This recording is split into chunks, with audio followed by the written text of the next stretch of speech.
Welcome to the Reconstructing Inclusion podcast. My name is Omri Johnson, your host. I hope you're well.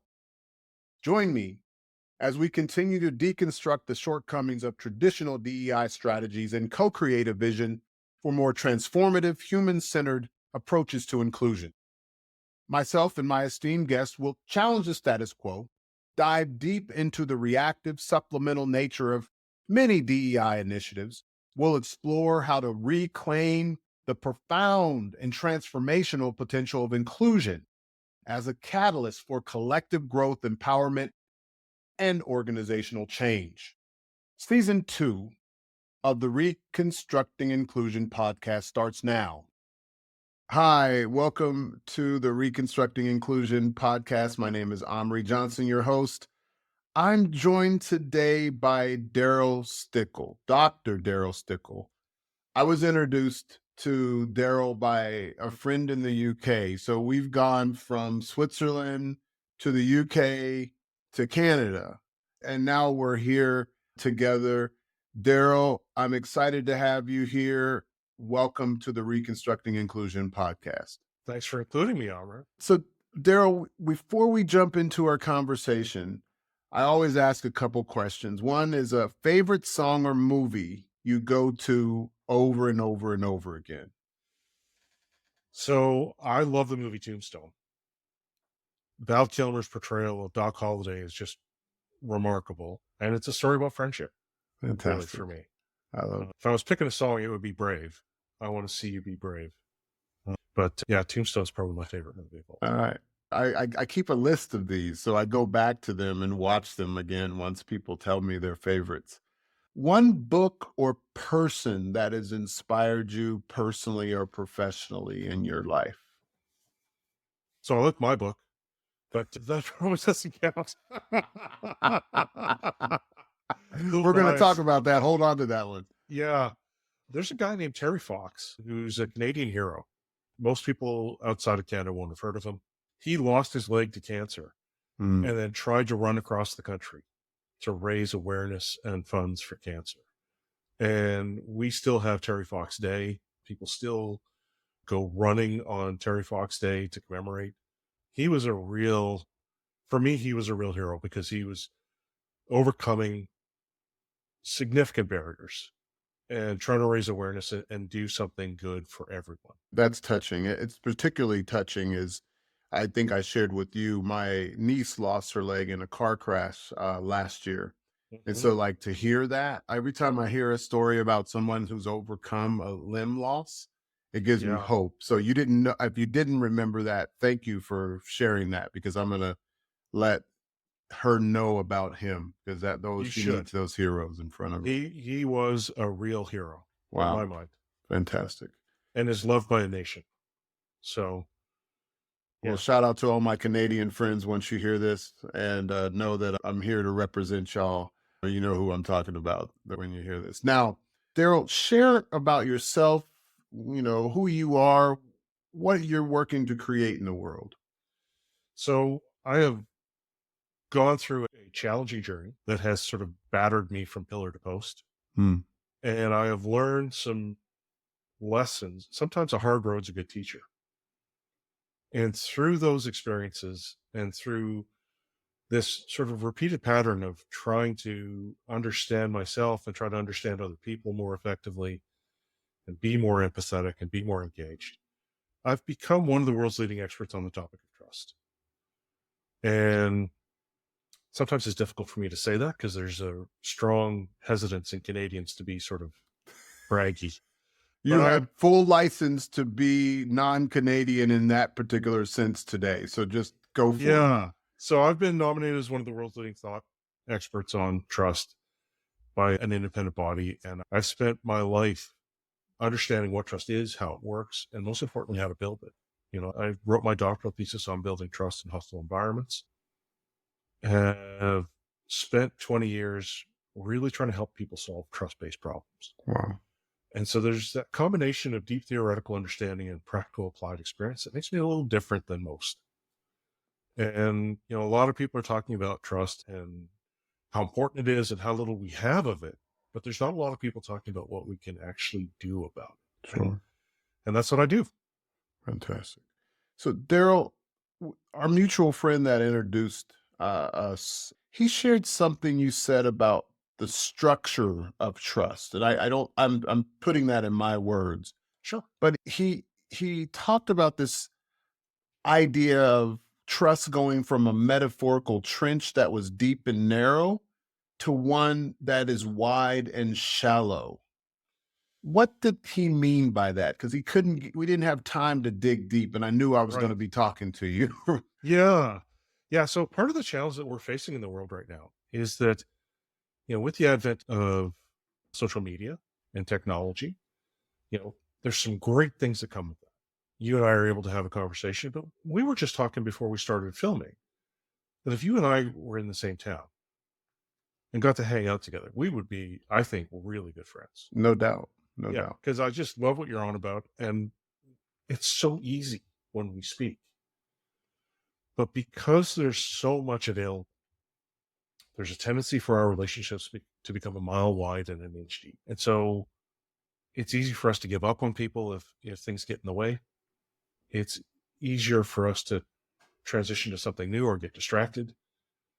My younger son has just started college, and he was writing a paper on protest movements and looking at some of the ones that have been really successful, like the civil rights movement or emancipation for women, right? They're getting the right to vote, or gay marriage.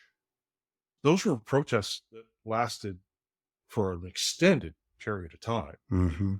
and had a positive, hey, we want equality kind of message to them. Protests seem less successful now because people don't stick for the long haul. And it's so easy for them to get distracted by the next thing that they're outraged by.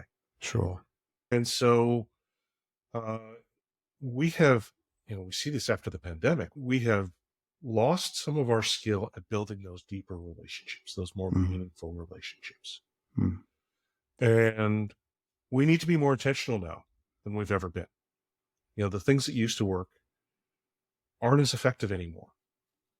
What would you say are the ramifications of such a shift to this from this, mile wide, inch deep versus the opposite that we used to have, deepening trust? They might not have been a lot of trust relationships, but they were significant when you had them. What's the Yeah, ramifications of a shift? Because that seems pretty dramatic. it is. It's almost like it got flipped upside down. It really feels that way. And I see my sons going through this. They're 22 and 19. They're young men. And we're hearing about the epidemic of loneliness in the world. And we're hearing about the struggles in mental health that everyone's experiencing. And part of this is that if you start to struggle, I can easily become distracted and wander off. And if I'm more invested in our relationship, then I'm there through the good and the bad. And, we talked about having one another's backs. You've got someone's back if you're in a deeper relationship with them. And you're focused on preserving that relationship and not getting distracted and checking in on them if you don't hear from them for a while. And coming to understand them more deeply because you've got history. And so that's something that we seem to have lost. And we're seeing, the World Health Organization has now identified loneliness and lack of social connection as a profound health risk. And they're setting up an international panel that's going to focus on this topic. I've reached out to them and have started a conversation about whether I can be helpful or not. It's something that I think is really important for us. And it means we lose resilience. That's what I can say. My relationships have oftentimes been the only thing that I felt was solid. You talked about going through hard times.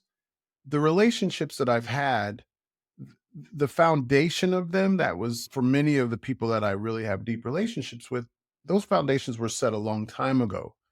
And Right. and then I also my relationships that are really significant now that reflect those longer term relationships have similar foundations. We spent the time in contact, building together, and getting to this level where even when I'm alone, I don't feel lonely because I know they're Right. there. Yeah. Yeah. You've got a support network, Yeah, right? And you've learned how to build that. right. And the generation that's coming up now struggles with that. Wow. They struggle to build those deep relationships that are going to be there for them when they're having a hard time. Hmm. For my sons, I talk about having a relentlessly positive story, and they know I've got their back, right? They know I'm there, and I have a positive narrative about them. And even if they don't have it about themselves, I'm there. Yeah. A relentlessly positive story. Yeah. Quote that one, y'all, because we all need one. Talking about stories, companies have a lot of talk about values, Right. integrity, collaboration, loyalty, honesty, respect, occasionally trust. Right. Now, I'm not a big proponent of the notion of shared values. I'm not going to do any McKinsey jokes because I know you're former McKinsey. I believe that those things are aspirations and things that we should consider in oneself and others while making things happen in organizational life and relating to each other. Right. When one values trust or when a company values trust and acts on it consistently, what do people do? So we see, there's all kinds of research that tells us that you get higher returns to shareholders, higher employee engagement, higher customer satisfaction, higher referral rate. Like there's just a litany of positive things that come from it. What we see within organizations is people actually having conversations, being willing, because trust is the willingness to be vulnerable Mm, when you can't completely predict how somebody else can respond. And so if I'm a leader, that means that I'm actually admitting that I'm not perfect. I actually lead with my imperfections and I acknowledge that I don't have the answers to every question, that my success is actually driven by the actions of other people, that I'm dependent on them to meet my goals and objectives. And I'm clear about the context. So I take significant steps to reduce uncertainty for people. Because for me, trust is that combination of uncertainty and vulnerability. It's uncertainty times vulnerability gives us a level of perceived risk. And so that means that if uncertainty is really high, we can only tolerate a small range of vulnerability and still get there. And as those relationships get deeper, the level of uncertainty we're experiencing starts to drop. The range of vulnerability we can tolerate starts to grow. And if we think about why trust levels are really in the toilet right now, it's because our vulnerability hasn't gone down, but our uncertainty is bouncing all over the place, right? We think about technological changes, changes in norms and values, changes in expectations. And against that backdrop, it makes it hard for us to be a little more vulnerable. And so if leaders want to build trust, they need to go first, right? They mm. need to be a little bit vulnerable first to show people that it's okay. How does that work with power dynamics, though? Because I know I've been in big companies, I've worked in big companies, and showing vulnerability is like one of those things like, oh, people are going to use it against you. Like, Right. I mean, I've never personally felt that way, but I've definitely seen it happen. Yeah. so, so how do people manage that, particularly people working at a high level? Well, you don't dive in too fast. That's one thing, right? On a first date, you don't say, "Hey, how do you feel about kids?" And what's a good time for you to get married, right? You feel each other out a little bit and get a little sense of it. When I talk to leaders about being vulnerable, it means acknowledging that, hey, you know what? I'm different. I'm a different leader than I was 5 years ago. And I've learned things and I made mistakes. And when I was in your role, I made mistakes and it taught me things and I learned from those. Mhm. And so it's not sort of running around saying, I have no idea what's going on. We're all going to hell. Everybody run, right? It's a more nuanced sort of look, I'm not perfect. I don't expect you to be perfect. And for us to evolve and adapt, we're going to make mistakes. Sure. And one of the lines I give to leaders is I say, you need to tell your people, I'm a different leader than I was 5 years ago. And 5 years from now, the things that make me a great leader will be different than they are today. Mm. I am going to have to try new things. I will stumble. I may fall. Yeah. And my expectation is that you're going to be there, helping me up, dusting me off, because that's exactly what I'm going to be doing for you. Does that apply to a team level too? Or is that Absolutely. more, you see Yeah. teams doing that and building trust in that way as well? So for teams, it's, each of these conversations has a little bit of different nuance, right? Individual relationships versus teams versus organizations. The model stays the same. But within a team, I can see if a team has high trust levels fairly quickly. It's, do they ask each other for help? Do they share resources? Yeah, help is the big one, right? We have a hard time asking for help, particularly guys, right? Men are worse at it than women are. We just are. Like, we struggle to ask for help. And it's why we're in such a ditch when it comes to loneliness. But, teams that are able to pull together and be collaborative just outperform other teams. It's so clear. The evidence is so clear. And all you got to do is watch when something goes wrong, right? Does the finger pointing start? Do they look around and say, oh, who's not in the room? That's the person to blame. So we'll start to see that in teams. Like, a good team has a shared narrative about what success looks like. Mm-hmm. And if somebody comes for one of them, they come for all of them. I was on a podcast with this ex-Navy SEAL, and he had this great line about benevolence. He said, in the SEALs, you're responsible for the success of the men next to you. And so if I'm on a team of 8 people, there are 7 people who are responsible for my success. And that's what a team looks like. Right.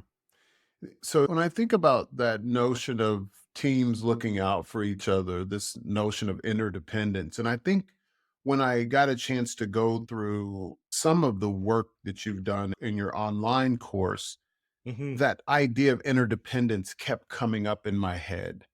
Yeah. So it seems like this notion of interdependence kind of exists in the whole construct of trust, not just in teams, but definitely there. Am I accurate about that? You're absolutely right. And it goes back to vulnerability, Mm-hmm. right? How are we vulnerable to each other? So if we're on a team together and you're being evaluated based on how the team does, you're vulnerable to me. Mm-hmm. Because if I don't pull my weight, then the team doesn't do as well. It makes me think, I don't know if you ever saw that Netflix special.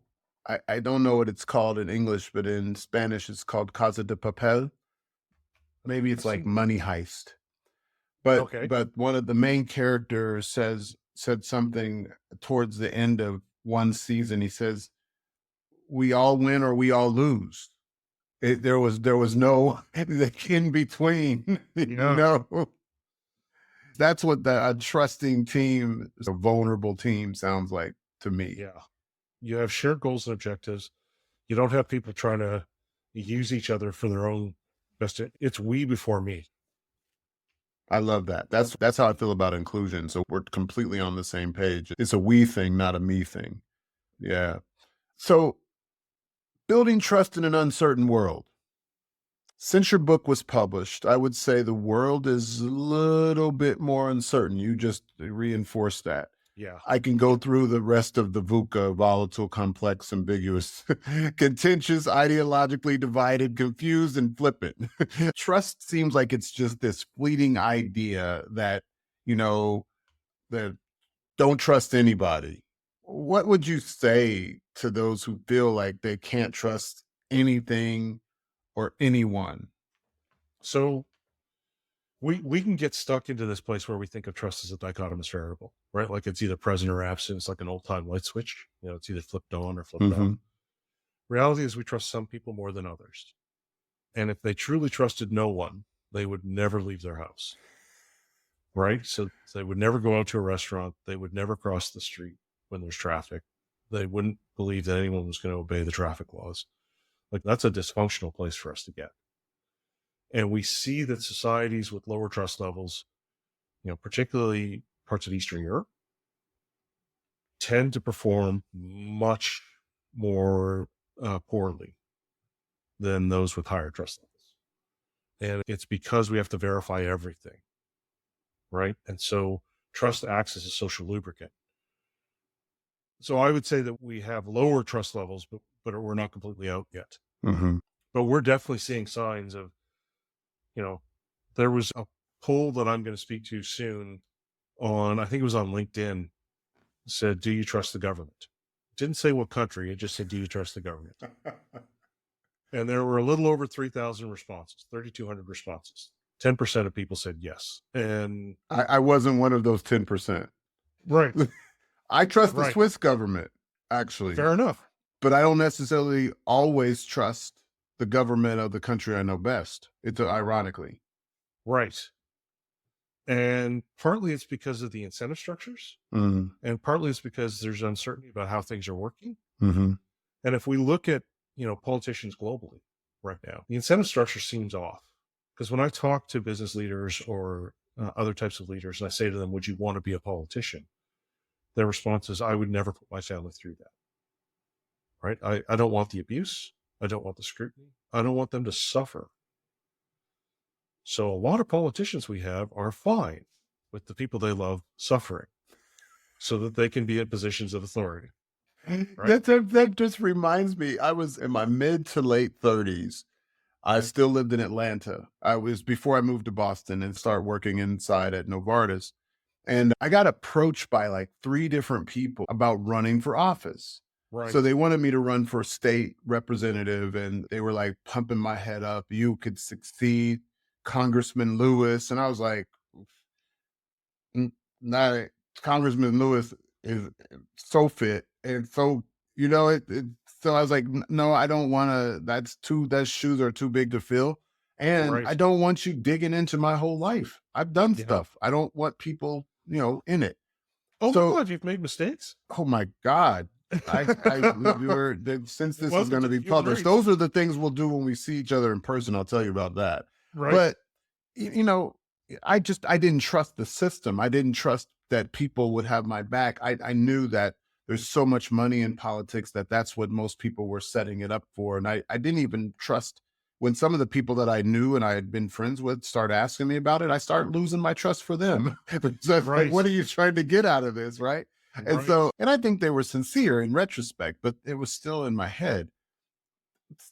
That brings me to this trust level is low. It has not seemed to get stronger for me in the past 10, 20 years. How can trust be built and maintained in the times we're in now? Well, so I told you, I think it's a combination of uncertainty and vulnerability, right? And part of the challenge we're facing is that there's people actively heightening our sense of vulnerability, right? If you don't elect me, your country's going to hell, or we're all going to be out in the streets, or if this doesn't happen, then catastrophic. Yeah, they will get you, or this will get you, et cetera. Yeah. Right. And we're telling this remarkably negative story about each other. And we see how that plays out in places like Israel, right? This long-term negative story about each other leads us to engage in behavior that we would not recognize in ourselves. And that's a prequel to some of these other conflicts that are simmering. And so we need to be more intentional. We need to understand, where does uncertainty come from? And how do we take steps to reduce it? And how do we start to communicate more intentionally with each other? And so you and I had a brief conversation before we started recording about friendship, right? And we need to actually be having these more intentional conversations with one another so that we interpret the world through a shared narrative, not a splintered one. And, uncertainty comes from 2 places. It comes from us as individuals, and it comes from the context that we're embedded in. And to the extent that I'm able to explain my context to you, makes it easier for you to predict. Context is like the rules of the game, right? And so sometimes that will drive behavior patterns for me. And you need to know that I think you and I could be fantastic friends, but there's never going to come a time where I put your interests ahead of my son's. Right? If they desperately need me, I'm there. And if you and I were really close, you would understand that. Sure. And you would understand that I would show up for your kids too, because that's what I do for my friends. Right. And if you told me your kids were struggling with something, I'd be there. Because that's what a friend looks like to me. That's what friends look like. And so we need to understand, where does uncertainty come from? How do I take steps to explain myself better to you? And how do I include you in the conversation in a way that allows us to actually take steps and be transparent with each other? And so from the individual perspective, the 3 levers we can pull, I think of it in terms of 10 levers we can possibly pull. The 3 levers we can pull as individuals are benevolence, integrity, and ability. And benevolence is my favorite. It's having someone's best interest at heart, looking out for people. And when I ask a group of parents, I say, how many of you have your kids' best interest at heart? All the hands go up, right? But when I flip that question, I say, how many of your kids would say that? It's about a third, and it's somewhat hesitant. So, Omri, if it's not obvious in a place where it's supposed to be obvious, how do we make it obvious when you and I only connect a few times a month or every other month or whatever, right? Well, I actually include you in that conversation, right? Instead of guessing, I have the following conversation with you. I say, I know that benevolence really matters in trying to build trust with someone. And I've tried to act in people's best interest, but sometimes it doesn't land that way. Have you ever experienced that? Absolutely. Yeah. And so everyone has, right? And so we can start, it gets us thinking about, times when I tried to act in someone's best interest, it didn't go well or it landed flat. Have you ever had someone really have your back? Oh, yeah. I wouldn't be here without it. Yeah. And you talked about when you had hard times, your friends were there, right? And so now I've got you thinking about, what did it look like? Because I want to know, what did they do? What's an example of something somebody did to show you that they had your back? And now you're starting to give me hints. I'm starting to get a sense of what benevolence looks like for you. And then I can narrow the funnel further and I can say, what would it look like if I had your back? What does success look like for you? And how do I help you get there? And so now all of a sudden I've created this window of transparency where when later I reach out to you with something or I make a comment to you, I can say, you remember when you told me what mattered to you? Remember when you told me what success looked like? This is me trying to help you get there. And so there's not a danger. So there's a certain amount of believing that somebody's thinking about you when you're not around. Like I don't have to wonder if they are considering me. And I'm not asking you to dote over me when I'm not around or even when I'm with you, but the way it occurs to me, what you're saying is, I'm considerate of you as part of my, for lack of a better word, circle of trust. Yeah. And this is really powerful when we start to talk about kids. Because when my oldest turned 12, he looked at me one day and he said, Dad, I know you've always got my back. Wow. Even when you're upset with me, I know it's about what's best for me. And that's winning. That's winning, brother. Mine is 4 years old. And if he ever says I've done something right. Yeah. Right. And so it gives you so much grace because they have the best possible interpretation of your actions. Right. And so even when I talk to, my sons, when they were yours, when they were 4, they would try to figure out how to get what they wanted from the world. And one of the tactics was to have a tantrum, right? And I would sit down with them and I'd say, that never works with Dad. I want you to be successful in life. So you got to try something else. Because the harder you try this path, the more determined I become to never give in, right? And that's the integrity piece, right? That's that integrity lever. And I knew I was doing all right when my 6-year-old was sitting in the back seat beside my 3-year-old, and the 3-year-old started to have a full-on wobbly, and the 6-year-old said, yeah, that never works with me. So you're just wasting your energy. I love it. I love it. He's schooling his little brother and probably carried them all the way to where they are today. Well, that's the thing, is my sons have challenging moments and they've thrived. Right? And it's because of the model. So, Darryl, I want to ask you something, and we've talked about this. You've one of the struggles that you've shared with me and been so generous to share is about your visual impairment. Right. And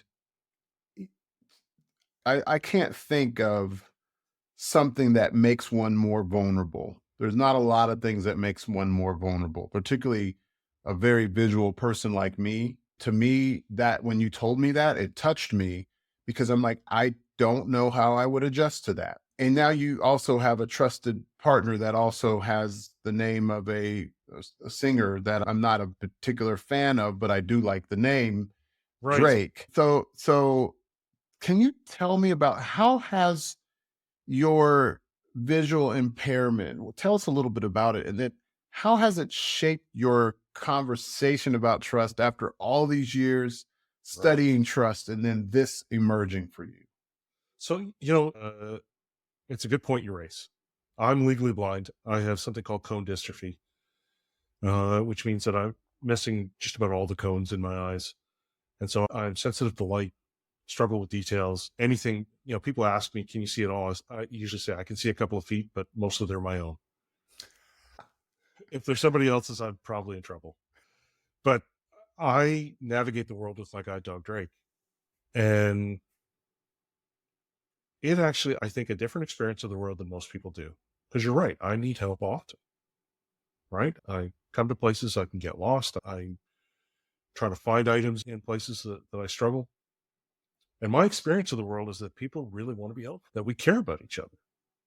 And they love my guide dog, right? Because he's got such a positive story about everyone who approaches us. He just loves people. And they all assume he wants food, but he just fills up on affection, right? And so he brings people to us in a way that I didn't experience before I had. Mhm. And the practice of being vulnerable and accepting what comes has made me stronger. And I believe that we are all mildly afraid of being overly vulnerable. I got to tell you, the more you do it, the easier it gets and the stronger you become, right? There's this line from a Vin Diesel movie. I think he was the Knockaround Guys, where he was talking about being a tough guy. And he asks the other guy he's going to fight, he says, 200? The guy says, what are you talking about? He says, I thought it would take me 200 fights to become a tough guy. It toughens the skin, deadens the nerves. You learn things. I think there's a similar narrative here with being vulnerable. And I don't feel weak when I ask for help. And I don't feel self-conscious when I offer help to others. Mm.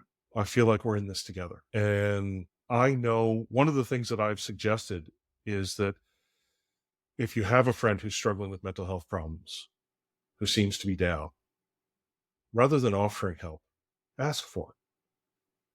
Because it makes them feel needed and it makes them see that it's okay to ask for help and that it's okay to be a little bit vulnerable. And so we model that for them. I had a student from the Ukraine when I was teaching in Luxembourg, and he said, well, any man who shows vulnerability is weak. Mm. And I said to him, I said, well, I'm 6'3", 240, 250 pounds. I used to play hockey, and if I need to, I can handle myself. And I said, would you like to step outside and see who's weak? He was like, well, no. I said, okay. So let's be clear. Being vulnerable, not weakness. It's actually strength. Wow. Wow. And it's that ability to say, I'm going to show you where I'm weak. And if you decide to stomp on it, then I know something about you. Yeah. And I know I need to be more careful moving forward. But if you take that and you show me compassion and care, then I've allowed you to be a little bit more vulnerable with me. And we can start this virtuous cycle together where we can connect. That's beautiful. Thank you for sharing that. Darryl, I'm out of questions. Well, I'm not. I have thousands more questions, but I don't have thousands of minutes more time. Right. Is there anything that I should have asked or that you'd like to add to this dialogue? So a lot of times the barrier we run into, there's a couple things that get in the way of us building trust. One of those is the belief that we all believe we're more trustworthy than average. In fact, 95% of people, according to surveys, believe they're more trustworthy than average. And that's not just statistically impossible, it's problematic. Because if we run into a problem, then I'm assuming that you're the one that's responsible for it and you're doing the same thing and neither one of us is working on it. And so that's one thing that I'd like people to know.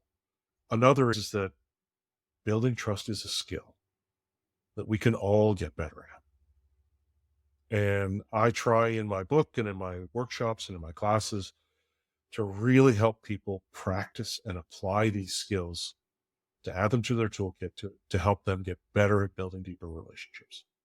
Darryl, I want to thank you. Where can people find you? And we're going to put this in the show notes, but I just Right. want people to know where they can find Darryl Stickel and Dr. Darryl Stickel's work. So they can find me at trustunlimited.com, and that's the name of my little company. There should be a link to I recently wrote the book, Building Trust, Exceptional Leadership in an Uncertain World, where I try to lay out, I'm trying to scale, right? Like I'm having this massive impact, but it feels like I'm dropping grains of sand in the ocean. So if your listeners could come alongside, help me pick up some big rocks, that would be fantastic. And they can do that by joining me on LinkedIn and reacting and commenting on some of the content that I drop. It's usually fairly short, so it's not labor intensive. And if they want to read more stuff, they can check out the book. They can check out the masterclass, which I think I shared with you. Mm-hmm. And they can email me at darryl@trustunlimited.com. Darryl, thank you. My audience thanks you. Make it a great day. Peace.